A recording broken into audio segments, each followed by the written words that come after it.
আসসালামু আলাইকুম। আজ আপনাদের দেখাবো ফুলকো ফুলকো আলুর চপ। প্রথমে একটি বল নিয়েছি, এর উপরে নিয়ে নিব স্ট্রেনার। এখন দিয়ে দেবো 2 কাপ বেসন, 1 কাপ পরিমাণ চালের গুঁড়া, 2 চামচ মরিচের গুঁড়ো। এর মধ্যে দিয়ে দেবো হাফ চামচের একটু বেশি হলুদের গুঁড়ো। এটাকে ভালোভাবে ছেঁকে নেব। এর মধ্যে দিব অল্প অল্প করে পানি। পানি দিয়ে ভালোভাবে নাড়াচাড়া করে দেব। অল্প অল্প করে পানি দিতে হবে, বেশি পানি দিতে যাবেন না। এর মধ্যে দিচ্ছি স্বাদ অনুযায়ী লবণ।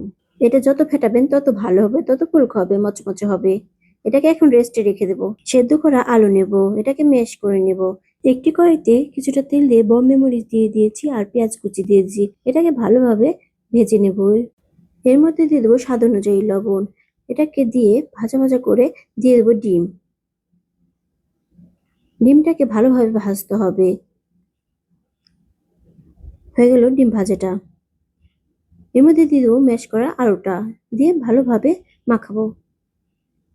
মাখিয়ে এটাকে চপের শেপ দিয়ে নিব।